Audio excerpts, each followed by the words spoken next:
الحمد لله نحمده ونصلي على رسوله الكريم اما بعد بسم اللہ الرحمن الرحیم۔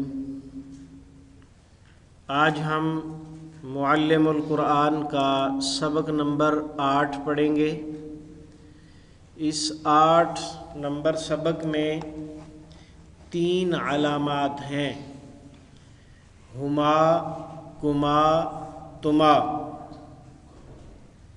آپ کو یاد ہوگا سبق نمبر 7 میں آپ نے پڑھا تھا کا، کی، کاف زبر کا، کاف زر کی، اور اس سے پیچھے آپ نے پڑھا تھا سبق نمبر 6 میں ہوا، ہیا، ہو، ہی اور ہا۔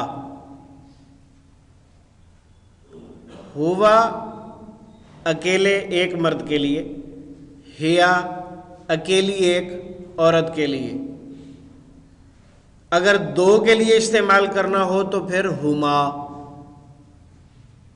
ہوا اکیلا، ہما 2 کے لیے۔ تو گویا کہ آخر میں جو الف ہے وہ 2 کا ترجمہ دے رہا ہے، اور کا اکیلے ایک مذکر کے لیے اور کما 2 کے لیے۔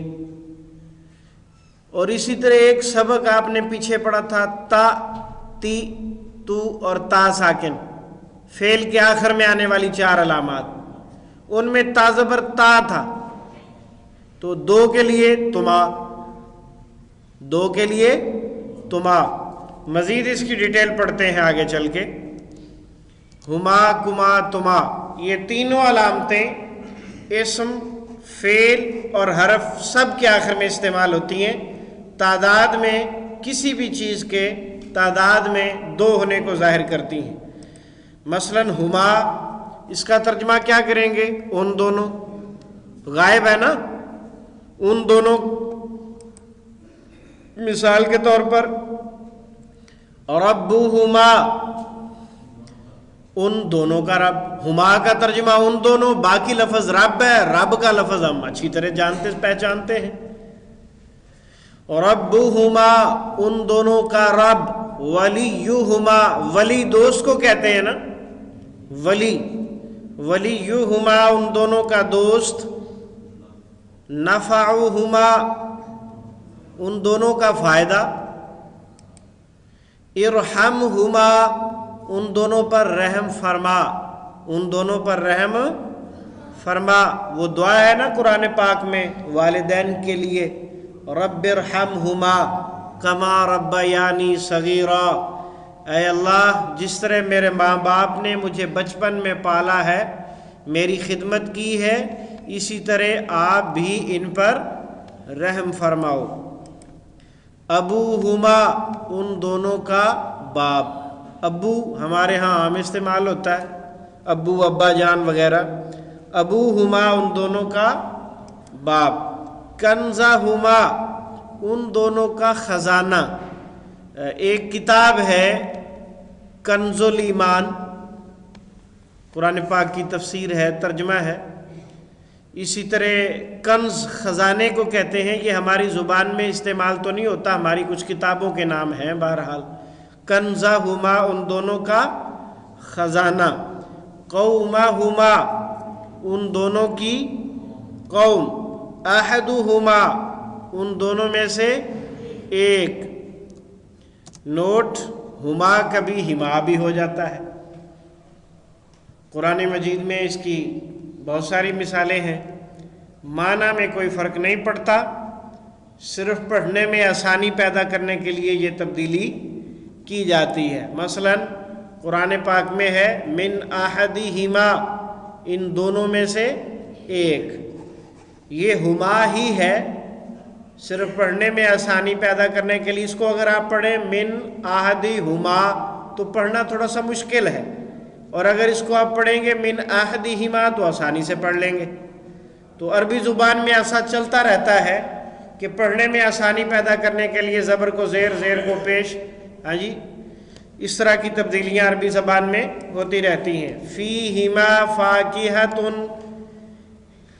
अब अगर इसको पढ़ें फी हुमा तो मुश्किल है, फी हिमा इंसान आसानी से पढ़ लेता है। तो ज़बान पर रवानगी, अरबी ज़ुबान में इसका बड़ा ख्याल रखा जाता है। फ़ी हिमा फ़ाकिहतुन, इन दोनों बागात में फल हैं। दूसरी अलामत है कुमा, ये चूंकि काफ ज़बर का से कुमा बना है इसलिए तर्जमा तुम दोनों हाजिर के हवाले से। आगे चलें, रब्बुकुमा, तुम दोनों का रब। पहले आपने पढ़ा था रब्बुहु, उसका रब, फिर आपने पढ़ा रब्बु का, तेरा रब। अब आपने पढ़ा रब्बु कुमा, तुम दोनों का रब। अलैकुमा, तुम दोनों पर आप समझ ही रहे हैं कि अला का तर्जमा है, और अला आपकी उर्दू ज़ुबान में इस्तेमाल होता है कैसे? अलहदा, अलल ऐलान, अलल उमूम वगैरह। अहदुकुमा, तुम दोनों में से एक। माअकुमा, तुम दोनों के साथ।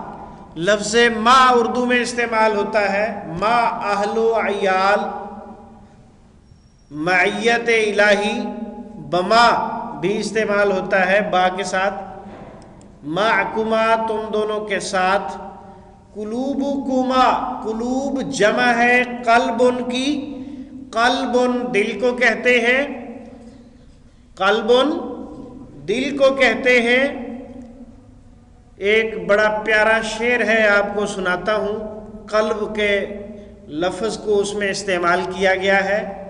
कल्ब में सोज नहीं, रूह में एहसास नहीं।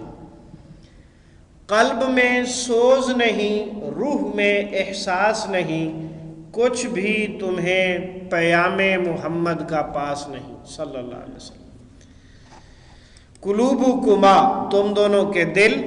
इत्तबाकुमा, उसने पैरवी की तुम दोनों की। इत्तबा उर्दू में आम इस्तेमाल होता है, ताबे फरमा, मुत्तबे सुन्नत। इत्तबाकुमा, उसने पैरवी की तुम दोनों की। आखिरी अलामत है तुमा, तीसरी अलामत ता से तुमा, इसका तर्जमा भी तुम दोनों होगा। तुमा, तुम दोनों ने चाहा। एक लफ्ज़ आप बोला करते हैं इंशाअल्लाह। अमूमन इंसान ये उस वक़्त कहता है जब किसी से कोई वादा करना हो या कोई ऐसा काम जो अब नहीं हो सकता, बाद में करना है। वला तकूलन्ना लिशैइन इन्नी फ़ाइलुन ज़ालिका गदा।